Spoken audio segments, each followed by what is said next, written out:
We're going to move now from China to Japan. So we should have David Zonta on, who's actually in Australia, which I think it's probably around midnight for you. Is that right?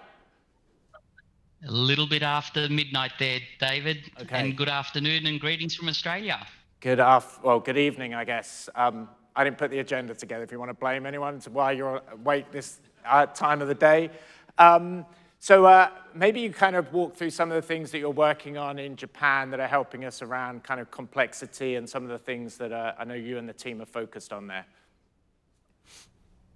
Yep. So firstly, David, I want to thank you for the opportunity to be part of this great event and to share some of our observations on Japan. And when I first was asked to share my thoughts, the first thing I did was go back in time to ascertain when the journey first started for us. I've got to tell you, time flies. We've been implementing and supporting payroll in Japan for almost 20 years now, having implemented over 300 clients. Now, there is an ongoing debate as to whether or not Japan rates number 1, 2, or 3 in APAC for complexity. But given it's such a close race with the likes of India and Australia, let me say it's definitely one of our top 3 complexity countries. Now, complexity is made up of a number of different factors and not just limited to the complexity of the payroll calculations. As an example, in Japan, we have a high number of off cycles. We typically see a high volume of legislative changes being implemented year on year, and the year-end process and social insurance processes being some of the most complex in comparison to other Asia-Pac countries.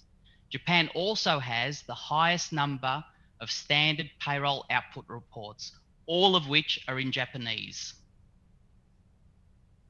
Now, we know that building trust is super important to achieve a successful implementation, and this all starts by having a good relationship and buy-in from the local stakeholders.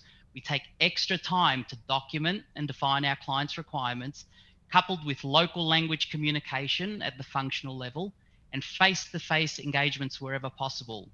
Now, lodgement services, or the bookends as we like to call them, are a mandatory service to complement payroll. This is where we support the clients from both the pre and post payroll processing activities. This can range from applying for labour insurance, verifying social insurance, and the management of the commuter allowance, to then submitting the post-payroll processing reports to the legislative in-country bodies. So all in all, this makes Japan unique and complex. Now, as I mentioned earlier, local language and face-to-face is super important. And with that in mind, I'm super excited to share with this group that ADP is growing our team in Tokyo with aggressive plans to double in size in the next 6 months. So, David, thank you for joining us.